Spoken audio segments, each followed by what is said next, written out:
Hello, you are listening to Real Laughs. I'm your host, Mike Hurley. I am joined in studio tonight with a conglomerate of comedians. Ooh, that's right. good. In studio tonight, I have the man, the myth, the legend, Mr. James Yan. James, how you doing tonight, brother? I'm feeling pretty damn good, actually, Mike. All right. Much like Hollywood Squares, I'll take the bottom right for 1,000. We're going to go over to, or is that Jeopardy? Either way. Miguel Colon Jr. is in studio tonight. Miguel, how you doing, man? I'm good, man. I'm getting scared that I'm going to run into a K word thinking it's a C word when I'm doing my my intro. I'm like, we got a kinetic of comics? I don't know. It's going to get harder and harder, man. Eventually, one night, people are like, we're on to D's now. That's how it is. And, of course, we're also joined by the godfather of Orlando comedy, Mr. Ken Miller. Ken, what's up? What's up, brother? I think you're right. I think it is Hollywood Squares. Yeah. I think it might be Jeopardy is like, I'll take the btom for... No, Jeopardy's I take 200, Alex, or 800. Remember, Jeopardy is dollar amounts. I think I combined them. I think I put Hollywood Squares. Jeopardy I'll take together. Paul Lynn for feeling awkward. Yeah. Me and Miguel would be $1,000 because we're at the bottom. You and James would be 200. Yeah. Is Whoopi still on the bottom? Not since her and Ted Danson broke up. Okay, moving on. Guys, I just wanted to say something. This is going to sound kind of sappy, but have you guys ever gone through like a breakup and like then all of a sudden you just notice everything around you reminds you of happy people in relationships? Have you noticed that? Like once you lose something, like it kind of happened to me today because, you know, my kids went up north for 3 weeks for the summer and I dropped them off and all it took was like 24 hours for me to start driving down the road, and I just all of a sudden see stuff I never noticed before. Like there was a dad throwing a football to his son in the front yard, and I was like, I was just like tearing up. Like all those Hallmark commercials are getting to me right now.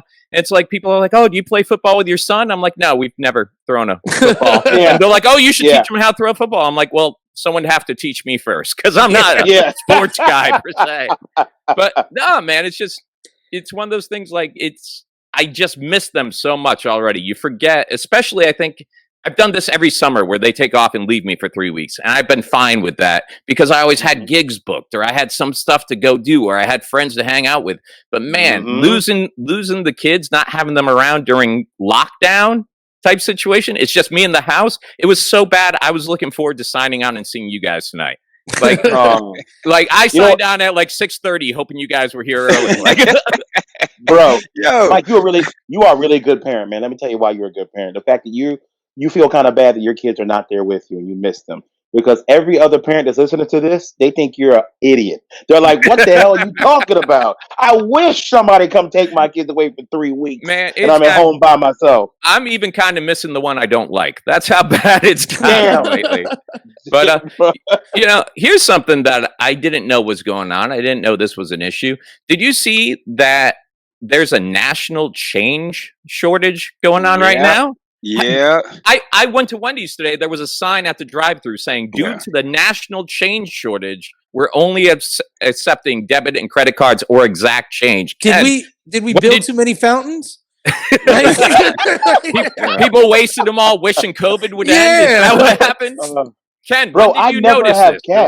When did you hear about this, man? I was just somewhere. I can't remember what it was. It was a restaurant. It might have been... Dang, where was I? It might have been Dunkin' Donuts. I might have swung in Dunkin' Donuts on my ride. I was coming home from the Casey Peruski show that got canceled, and I stopped at the Dunkin' Donuts. Whoa! You sidetracked. You drove all the way down. No. I was like halfway there. Oh, okay. Okay. All right. Didn't know that. Oh, it's all good. It's no big deal. It happens, man. I got to get out the house for 2 hours. So but I stopped at the Dunkin' Donuts just to get the bag of bacon. You know they got that bacon. They give it like fries now. Yeah, son, I'm such a fat ass, bro. So, and I'm looking at the sign, and when you pull up into the thing, it says cash only, and I'm like, what's going on? And I walk in, and the lady's like, no, we'll take your debit card, but if you have cash, we want exact change because we don't have any coins. And I was like, what? And she said, yeah, there's a national coin shortage. And I'm like, how? Who the hell using coins? Yeah. Apparently, the reason for it is the national mint has kind of, you know, same as everybody else, laid people off or shut down a little bit. They're not printing as much. But also, all the people who would usually take their big water jugs to the Coinstar or the bank, they're not going out. So people have coins like sitting at their house. There's just not as much cash transactions going on right now. And it just led me to think, I don't remember the last time I used change to pay for me anything. neither. Like I can't remember the last time I used cash to pay for anything. Like we'll go somewhere, like we'll go to like the things farmer market. Yeah. And Sean is like, we got to have cash. It's like, no, we don't. Everybody has the square now. Right. Yeah. Everybody. Man. And so you go there and like nobody uses nobody. If you only take cash, you're doing something criminal. You get homeless people walking around downtown Orlando going, let me get $2. I don't have any cash. I got my square, but I'm going to charge you a processing I tell people all the time, bro, if you only take cash, you are doing something criminal. Man, that's a criminal enterprise. I always keep cash on me. Always. Do you? I never. Yes. Never. Because there's things you can do with cash that you can't do with a swipe. You can bribe with cash. And I'm not even joking, man. I have come up to parking attendants and I have been like, oh man, it is like, sorry, man, it's full. And I'm like, is it really full? And they know what's up. And I'm telling you, cash is still king. So you like I said, if you got cash, you doing something criminal. Dirt, man. Criminal. Yeah. You pulling out the little. How much is it? What you got? $2? Hey man. No. You gotta start with at least a Hamilton before you can discuss anything. Miguel slide this dude $1. Hey man. Hey, I'm telling you, ain't no park. Dropping Hamiltons like my name was Aaron Burr, baby. Just throw it. Criminal. I will say this. I'm like Miguel. I do keep cash on me. I usually have $40. I got like a $20 bill, and then I got another 20 broken down with singles and fives and tens. $5 bill is my favorite bill because it can get you in the door. A lot of places you go, like they'll take your credit card for a service. Like I like going to Lazy Moon Pizza and stuff like that, or I like going to Jeremiah's Italian Ice, where they take the credit card. But like Jeremiah's doesn't leave a space for tip. And I'm like, well, I want to give something, so I like to have a couple of bucks on me like that. But I honestly, I think we could get rid of change and coins and everybody would be pretty much fine. I think the world would still go on, right? I wouldn't miss it at all, man. I wouldn't miss it at all. When I'm on the road traveling, I never have cash on me. It's always the card. On the road, man, that's when I definitely have cash because I'm like, I don't know where I'm going to end up. But you always got money in the car. Yeah, where you gonna end up? 1988? Like no. where you gonna end up? Nah, look, man, y'all know the thing too. Y'all been to New York. There's tons of bars, restaurants in New York, little spots that only take cash. Right. There's tons of places like that because they don't want to report. Criminal empires, Miguel. Yeah, we'll hang out at Shoney's like a punk ass. Yeah. It's a front for some cocaine. This New York is legit a front for cocaine. You can pass a kid with a lemonade stand and they got a card reader. There's no more. Man. You don't need cash for nothing. Bro, no, man, there's tons. Hey, bro, you go to a clan meeting and they take a card, okay? Everybody gets juice. And that's why you boys that's why you boys do some dirt and you got to get home and get that statement quick. Like, oh God, she open up that bank statement. No, because I have a separate card. It goes to your secret Instagram account. She will be listening to Wednesday show. I definitely wanted to bring this up to you. I was surfing around, and much like most people during the pandemic, man, I've about exhausted everything on Netflix, Hulu, and Kevin White's Xfinity account to watch. This calls drop out. I've been through everything. So finally, I came across a Johnny Knoxville movie that came out called Action Point. Now, I've never been a huge Jackass fan or anything. I've seen a couple of movies. It was just never my thing, even back when they were on MTV. So I just ran this movie off as another movie created to let Johnny Knoxville do some stupid stuff to himself. What I didn't know, if you haven't seen the previews or you haven't seen this movie, it's basically a movie about like the worst theme park, water park, adventure park, where just basically everybody gets hurt. The rides aren't up to code. It was actually based loosely on an actual park called Action Park up in Vernon, New Jersey. And I didn't know that. So I went into it and I started digging it. Check out the other names they have for this park. So many people got hurt there. This park was open from 1978 to 1996. It was known for just being one of those, you're going to get hurt. Some people have called it Traction Park because after you go there, you get put in traction.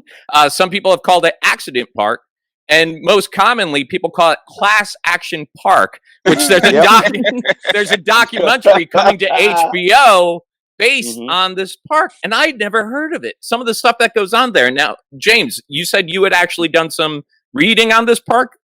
I think I was just like you. I was about to watch the Johnny Knoxville movie, and I want to know what it was about. And I saw something, I guess, on AOL where they were talking about it's based on an actual theme park. Now, the guy just wanted to make some extra money, the guy who owned it, but he didn't do any of the things you're supposed to do when you run a theme park. He didn't have insurance. He didn't build them the code. He didn't care when people complained that they're getting hurt. People wore it as a badge of honor because it was in New Jersey. Like neither did Noah when he built his ark, James. He just got it done. No, not even that. James said when I'm searching on AOL, people who only take cash use AOL. Well, about the Action Park, I just heard while I was looking into it, I can't wait to see this documentary. Johnny Knoxville had actually based his movie after seeing another documentary, a shorter one about it. But this guy apparently had fake liability insurance from the Cayman Islands. All right. I love this guy already. He created a ride there called the Cannonball Loop, I believe, where it's like a 360 water slide where you go down and it goes into a twisty. They would put test dummies down at first, and the heads of the test dummies were coming off going through the loop. So he went to his employees and said, I'll give anyone who wants to try it $100. So the employees were going down and coming down with like broken mouths and teeth and bloody lips. And then other people were coming down with scratches on their body and they couldn't figure out what's going on. So it turned out at the top of the loop, there was some padding. And the first people who lost their teeth from butting their head had their teeth lodged into the padding. So the other people, it was almost like a jigsaw or a circular saw. They were going up and the teeth were cutting into them. And this guy was still like, yeah, we can fix that. So they had to cut a hatch in the top of the loop so that when people got stuck, they could lower a rope and help them in and out. Dude. Yeah. Not my kind of park, but it just led me to think I don't even like roller coasters. Yeah, so the idea of a park where they're like, come, you can get hurt doesn't thrill me at all. Are any of you guys like one of those adventures seeking, skydiving, drop me off a bungee into a Miguel? I went to I'm not that much. I like fun like everybody else. But I went to a place called Turner Falls in Oklahoma when I was on tour at Busey and them. And it's basically waterfalls and quarries. And you jump off of like a ledge, like 50-foot rock ledge into a quarry. But on the top of one of those quarries was just a metal slide. And you could slide right off and fall into the ground. And there was a cop walking around. And I was like, man, this is crazy, huh? He's like, crazy. He's like, when I grew up, there used to be a swing set here. He's like, and we called it suicide swings. He's like, because if you aimed it wrong, you wouldn't fall off into the water. Your legs would hit the edge and then you would tumble down. And I was and I go, oh my God. And I asked him, I was like, how did the city get rid of it? He goes, no, it just broke one day. Oh wow! I got rid of it. Did you have to like sign a waiver or anything? No. We came in there, and you could even climb up the waterfall in this one part and go into the cave. And everybody's drunkenly climbing it up. All these people there, and I'm watching. Like, you watch in terror, but also like I gotta see somebody fall. I just hope they make it. You know? It's like when you go to the circus and you watch the guy on the tightrope. You're glad when he gets across, but it would have been more interesting if he hadn't. You know? Yeah. Well, guys, we got to take a quick break. When we get back, we're going to be talking about a pub in England that has found an extreme way to enforce social distancing. Don't go anywhere. You're listening to Real Laughs on 104.1. All right, welcome back. You're still listening to Real Laughs. I'm still Mike Hurley. I'm joined in studio with James John, Miguel Colon Jr., and Ken Miller. Now, guys, let's face it, we're all a bit on the older side, right? A little bit. I think Miguel, what are you? You're still in your 30s. You love 38. SOB. Yeah. I pee about 6 times a night, so you darn millennials ruining everything. It's taken me a lot, especially during this pandemic. I've never really been a computer or a network guy. I've never been interested in any of that, but there's certain things we've had to learn to deal with being in comedy. Like, you got to have your Facebook. You got to keep updating your posts, your website. I'm just now starting to learn Instagram. It still confuses the heck out of me. But then this other thing came along called TikTok. And I think I created an account and logged in for 20 seconds and said, nope, this is not for me. So do you guys, are any of you on TikTok right now? Any of you guys working that? I'm on it. I'm on it, but I did like 6 videos, and then I went and looked at everybody else's videos, and I said, I'm not dancing. Yeah, I saw a bunch of Korean kids lip syncing to Hannah Montana, and I was like, I'm not. Like the stuff that blows up on it is ridiculous, but it's pretty much the same stuff regurgitated. Like you'll see somebody do Dave Chappelle comedy bit, right. And then you can search that hashtag, and you'll see 40,000 other videos. And this, and that becomes the challenge to do that bit. The reason I bring it up is no hate for anyone who's local comics. We know some local comics who've gotten very successful due to TikTok right now. So great outlet for comedy. If you know how to use it, it's a great tool of everything else. The reason I bring it up is apparently it's in danger, if that's the word for it, of being shut down. Did you guys hear about this? Yeah, it's crazy. Apparently, it's a Chinese-owned company, and now there's been some allegations of identity mining, information mining. The thing that makes it suspicious to me is the fact that TikTok was one of the platforms where people were claiming they used to help keep Trump's rally attendance low when he was out in Tulsa. Remember when all the kids got together, went online, reserved tickets, knowing that they weren't going to show up so that there'd be all those reserved seats and empty seats? So the president has taken it upon himself to really put out that TikTok, Chinese, bad influencing. So I'm wondering, with all the other social media platforms out there, do you think it's coincidence that Trump's going after the platform that claims to be responsible for his low attendance at rallies? Now, Miguel, I know you're a little bit more in touch with social media. Have you heard anything about what's going on with TikTok and shutting down? Yeah, the first thing that happened was India was the first country to ban TikTok. So India actually banned TikTok first. And their reasoning for the ban was about data mining and and things like that. Now, India and China, they've got tumultuous. Yeah, it wasn't because the woman. It wasn't because the woman driving cars challenge. No. It was the Smack a Tiger challenge, and but so India was the first country to ban TikTok that I know of, and then I know Austria is actually looking at banning TikTok. I guess they made some.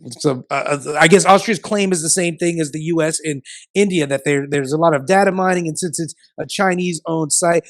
I don't know, and I don't want to be like that guy. Like, here's the thing: I don't know if TikTok has mined more data than Facebook or any of the other apps. So I don't know. But I also feel kind of the vibe when everybody's like, okay, I think Mark Zuckerberg's kind of a douche, and I don't want him having my information. But I don't want the People's Republic Army to have it. We gladly give it up to Facebook, though, man. We will tell everybody what we're doing on Facebook, regardless. Oh yeah. And data mining's bigger than mining, though. Yeah, that's data mining's different. Me saying, "Yo, I'm at the show tonight drinking." Then Facebook getting like if I order a pizza online and Facebook goes and steals that, and now I just adds a pizza.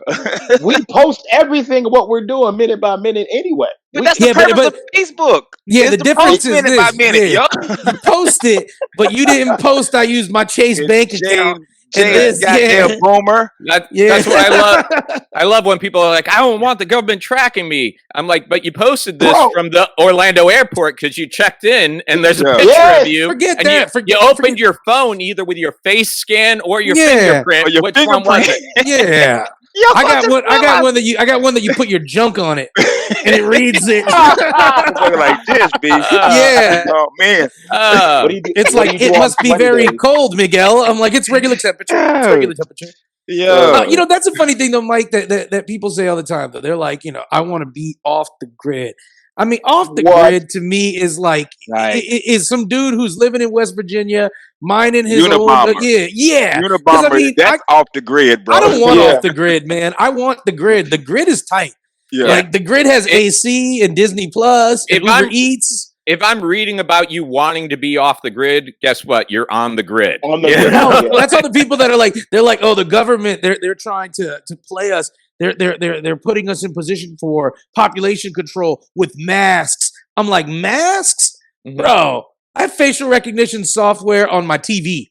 You know what I'm saying? Yeah. My kid's mom doesn't want to get one of those Alexas for the house. Yeah. Or one of those, what's the other one? Google Home. Google Home. She doesn't want one in the house. I asked, why not? You know, you can say, hey, play Dave Matthews. And we'll play Dave Matthews for her. And she's like, I don't want it in the house because I don't need something in the house that has a microphone with people listening to us. I'm like, oh, really? I held up her phone. And I'm like, hey, Siri. And her phone said, yes. And she's like, well, that's only when you say Siri. I'm like, do you realize that microphone has to be listening the whole time to recognize when you say, hey, Siri? Do you realize it's probably one switch that takes to turn that setting off on some other end of all this? I'm like, you just got to get into the...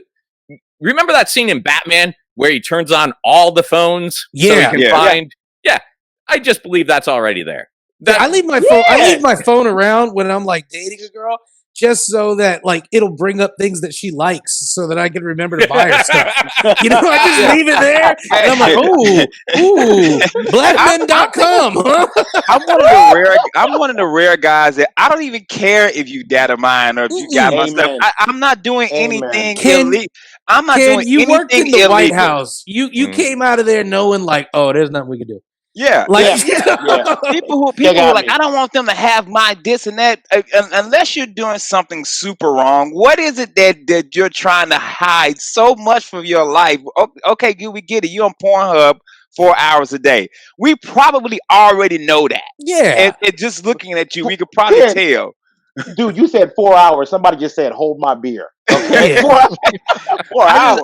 They're like you're on Pornhub, Miguel, for 4 hours a day. So what? I'm on Pornhub. We'd like to read your search history. I have a right to privacy.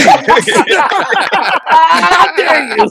Yo, man, I have nothing to hide. But I didn't know China TikTok thing. I found out about it a few months ago. I didn't know. You know it's funny. People are actually freaking out about it because there are legit people who have made a business industry off their TikTok right now, and they're sweating what's going to happen when that all disappears. This is what happened when Vine got closed. I had guys that I knew that were social media creators and content creators who were on Vine, and when Vine went away, they had to start from scratch. And Instagram, right? Where'd they go? To Instagram? Everywhere. Instagram, Snapchat. Yeah. Well, you had to just go everywhere. The difference was you had to build a platform up now, and you had to guess what platform your audience was going to go to. It didn't matter. This was like different than television, where in television you might say CBS cancels my show, I'll go to Fox because everybody was on TV. But when you went to something like, okay, Vine is gone, I'll go to Instagram. Is that where my audience is? Or my audience at Snapchat? Or, James, or my audience at the Facebook? But you never know. It's like playing roulette because like Snapchat came and kind of went, right? As far as how popular it was. Snapchat's on top of it, James. Snapchat is on top of it because you can, and the reason why I don't think Twitter really go anywhere, you can do a lot of adult stuff on Snapchat. Snapchat has that fans only. You can get somebody's Snapchat and pay for it. Plus, Snapchat has series. Like the girl from Catch Me Outside. Bad Baby. She's got a series. Bad Baby. She's got a series. There's actually Barstool Sports has got a great Snapchat series. There's a lot of. It's weird for me, man, but there's a lot of programming I watch. Didn't the owner of Barstool just get caught saying the N-word the other day? Last week. It was a heated game, James. Well, you know what? I've missed out on a lot of opportunities, and I think I'm ahead of the curve on this because number one, I don't have a TikTok following. All right. So I'm not afraid of losing anything. Number two, I just went and took $1,000 and put it back in MySpace because I figured that's where they're going to go running when TikTok comes crashing down. Face it, all these kids today just copy stuff that was cool how many years ago. It's coming back around. MySpace isn't even on the NASDAQ. If you put $1,000 in it, Tom comes to your house like scratching his neck like, thanks a lot, bro. Like, you can put $1,000. You gotta go www.bitcoin.darkweb, and that's where I put my money. I know we've kind of cooled off on talking about COVID-19 because now it's just a little too real, and there's nothing fun about it anymore. I think we talked about it this week already. Schools are getting ready to open back up. There's no real plan for their safety anywhere. It's just one of those things where we're going to send them and see what happens, supposedly. But it still impresses me whenever I see a business that's coming up with ways to try and protect their customers and their employees. And there's a bar in Cromwell, England, that decided the best way to keep drunk patrons from staggering right up to the bar was to put an electric fence a foot in front of it. So they have, and I actually got a picture right here. They have an electric fence set up right by the bar. It's actually, you can see the battery down there. If you're listening to us, it's about a foot away from the bar. It's hooked up to a car battery, and it's a working electric fence. Some patrons have already said they've been shocked by it, and just usually happens later in the night when people get a little bit tipsy and start forgetting the social distancing rules. So I was going to ask you guys, we've covered this a couple of times, but have you seen any increased social distancing around your neighborhood or when you're going out and about? Oh yeah, for me, I live downtown, so I've seen just even like the food trucks. The food trucks that used to be like stacked in so they can get as much space in. Now even they're staggered out. The lines, when people like lines now go further because people space out from everything. Even Uber, like I've been picked up in Uber rides where like right when they pick you up, they spray down the seat. They get out, spray down the seat with Lysol, mask on, everything. Like it's definitely a lot different.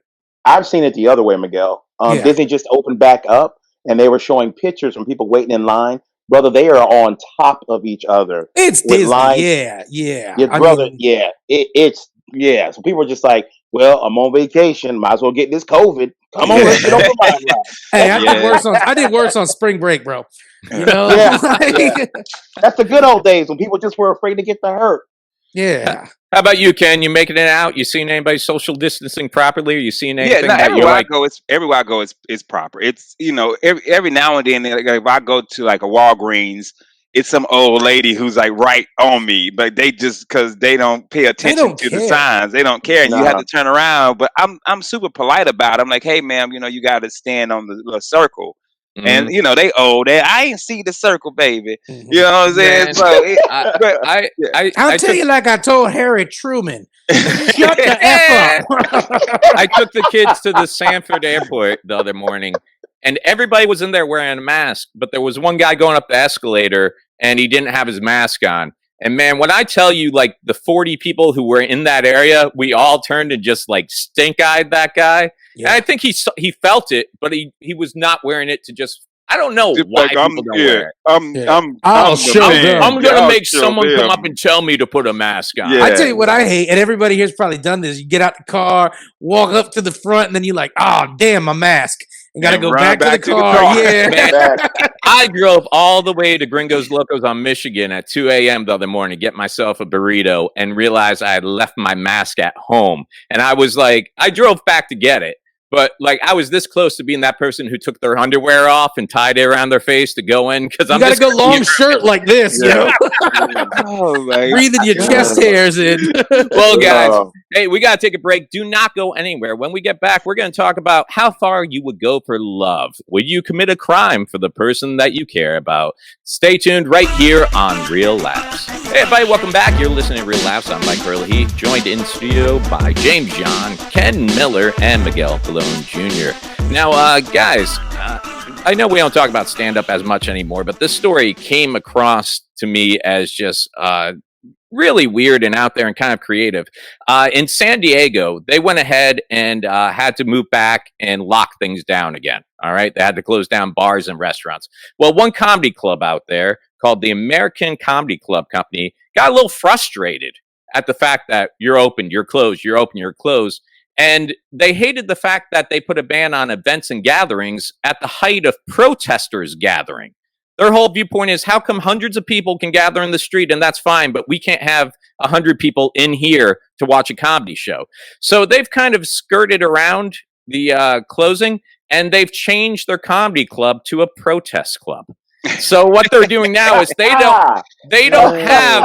don't have comedians. They have protesters, and they don't have a comedy stage. They have a protest platform. Now, they're not selling drinks and they're not selling food, so they're not breaking any of those regulations. But what they're doing is claiming that their business gives people a platform to come in and protest. And since everybody's fine with protesters gathering places, you can't technically shut down their club. So it seems like a little spiteful middle finger to the man. They're not making any money doing this, but basically you got these protesters coming in and doing 5-minute sets. So I just wanted to ask you guys, that's smart. what do you think of that, Ben? What do you think of that, man? Let me do my smart, protest set here, and I'm going to use my puppet, Jacob. Yo, and my puppet's white too. White people be crazy. I'm doing crazy stuff. You ever be at a protest, right? And a white lady named Karen come up to you and be like, "Get off my street, black boy," and I be like, "White bitch, you can't tell me that. Am I right, people? Am I right?" Allow me to hump this stool and protest. I was about to say that. Yeah. I'm a prop protester myself. White people be humping bar stools. You ever see a white woman hump a bar stool? That it be crazy, don't it? Hey, what's their merch? Just bricks and Molotov cocktails? Son, it's a cocktail with a sock coming out of it. That the dude used as a puppet. After the show, I'm selling these as Molotovs. I go to that protest. James, how about you, man? Would you go up at a protest club to do a tight five? Bro, it would be the only Black Lives Matter protest where they're just saying the N-word left and right. Yeah, I'm gonna tell you this, man. I know James Young. If they're booking and they're paying, James is like, "Hey, I'm going to this protest show. I'm headlining. You want to ride with me?" What about you, Miguel? Would you see yourself like going in there and doing a couple of minutes just to kind of give it to the quote unquote government? Man, because the man is laughing at us there. Yeah. The man's like, "Y'all ain't making any money? Protest away." Yep. Good point. Your fire wallets would sell like crazy, Mike. Mike. You just be like, take one of these to a cop car and show them who's boss. Mike, you gotta have the Molotov cocktail at the merch table. Like, look how easy it lights. But you gotta throw it out quick because them things are flammable. They flammable. Not saying I've ever thrown a cocktail at somebody. I'm just saying. So no, man. Imagine you get bumped from the protest list.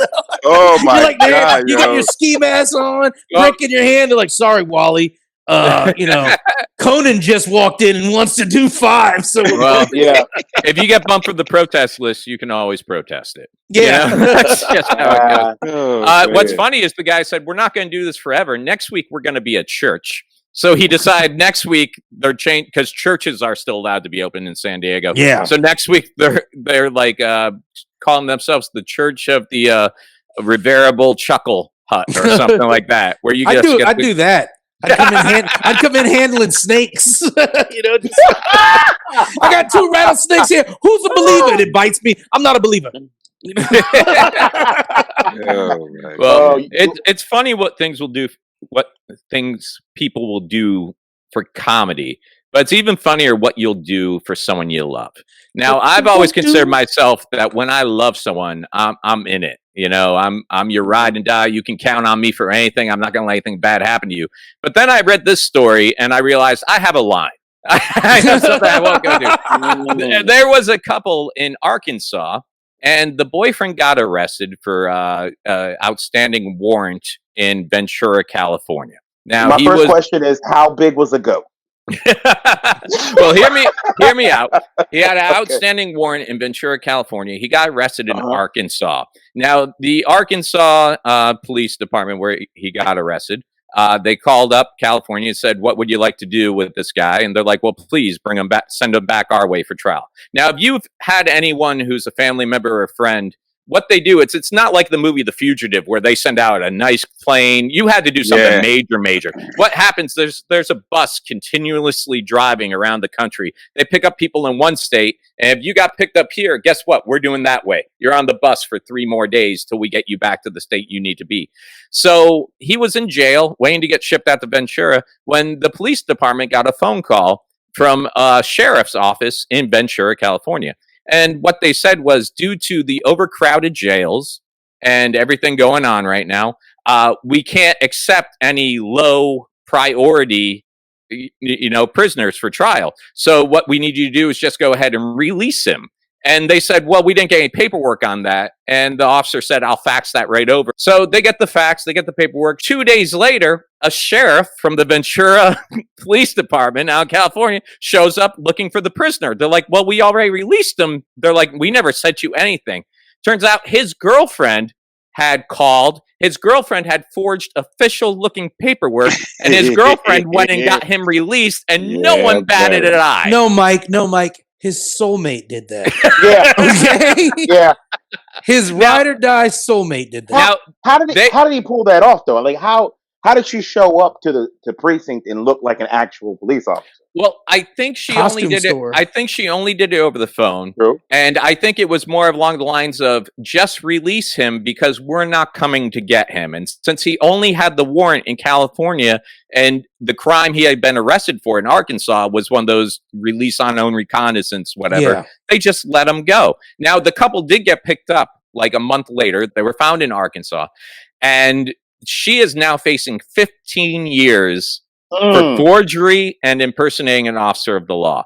So I got to tell you, while it was novel, number one, if the cop who looked at that official paperwork and released them, what are you going by? Like, as someone who's not a police officer, when you decide to make official, are you just putting in a bunch of numbers and signatures? He went by Arkansas. He was like, there's a lot of letters on this. I'm not really let him go, I guess. I don't know. That cop can't still have a job, brother. Right? What's up, James? James, what's up, man? It was just like a handwritten letter that said, "Please let him go," and that was it. Like, looks legit. Looks legit. Well, let him go correctly. It has to be official. Let him go. So that brings me to question: like, what would you do for someone you love? Are you going to do a jailbreak for someone you love, Miguel? What would you do? I mean, this is your soulmate, as you put it. This is the person you love the most. Are you breaking them out of jail, man? I'm putting a lot on her books. Like, I'm like, listen, babe, you want some shower shoes or some soups or something? I got you, but I threw 20 in the commissary for you. You got a phone card. I love you, but I googled 16 recipes you can make with jail snacks. I'm gonna send that to you. I think we learned. I want you to eat good. We learned from Romeo and Juliet, it's not good if both of us are dead. Yeah.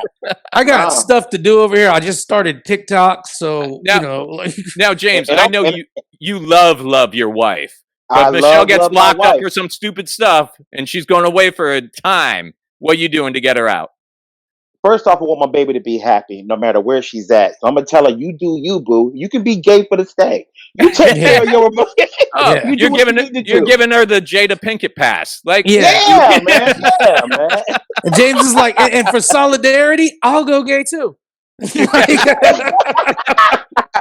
But I'm a lesbian. That's right. Because we only promised there'd be no other men and no other women. I think we found the loophole here. Yeah. Right. There you go. How about you, Ken? LaShawn, you find out she had a pass before you. She's going to jail. You ain't even got to finish the question, Mike. She in jail.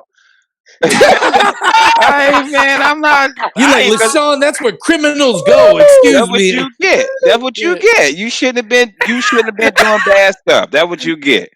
And really, I hope it's a long time in jail too. So I can cheat. And no, I'm not gonna wait for you. I ain't waiting. But Ken, if LaShawn goes to jail, you gotta make all those T-shirts by yourself. Nah, business shut down till she got to come back, yo. We found in chapter 11. Yeah. Hey, there was a. She better learn to print license plates. Yo, we found in chapter 11, bro. Man. Hey, real quick, we'll be temporarily gone from 5 to 10. Yeah. What's up, Miguel? There was a guy I grew up with, Antonio Miller, and he was wanted for like a year and a half, and he stayed in the neighborhood. Everywhere you could catch, you could literally catch him at like Hardee's, and he was wanted, and his people did a good job of hiding him. But whenever you saw Antonio somewhere, you were like, God damn. Because you're like, I don't want anything to do with this. Yeah. And Antonio was wanted. He was wanted for a thug crime. Like, he beat somebody down with a brick and almost killed him. And Antonio was a gangster. Like, we went to high school together. We were good high school friends. Not like good friends after, but I knew that dude. We had so much fun together. So I literally ran into him at a Hardee's. Johnny Farmer knows this story. James, so I will have him verified to you. I ran into him at a Hardee's, And I'm looking at him there, and I'm like, oh, man, just don't come up to me. Don't come up. And he comes up to me. He's like, yo, what up, blood? And I'm like, what's up, Antonio? He goes, nah, James. He literally told me, nah, James. And I was like, what up, James? Right. Chilling. Bro, he had a whole alias and everything. Bro, he's just stayed in the hood riding the bicycle around, still selling dope. And you would be like, oh my God, that's Antonio. My buddy EJ told me his little brother was like, yeah, sometimes I wouldn't have an ID to buy cigarettes. And I go outside and see Antonio and be like, Antonio, can you buy me some cigarettes? He'd be like, of course, sport. You know, and that's the thing, man. I mean, if you're going to pull off something like that, like posing as a sheriff or drive around the neighborhood selling dope where you're already wanted, telling people your name already is wanted, bro. It all comes down to confidence, man.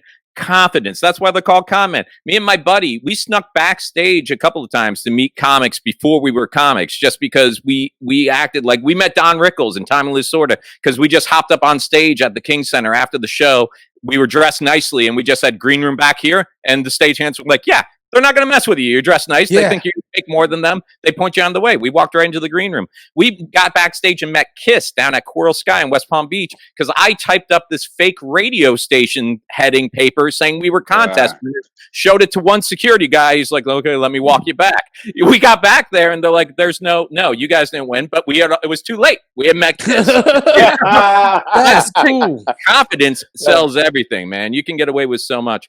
Well, guys, make sure to check us out on iTunes, Spotify, SoundCloud, YouTube. You can check us out anytime on the iHeart app. Catch all our past episodes. And, of course, while you're over there, take a listen to our sister shows, Monsters in the Morning, News Junkie, Jim Colbert, and A Corporate Time with Tom and Dan. On behalf of James John, Ken Miller, and Miguel Colon Jr., thank you so much for listening. We'll see you next time.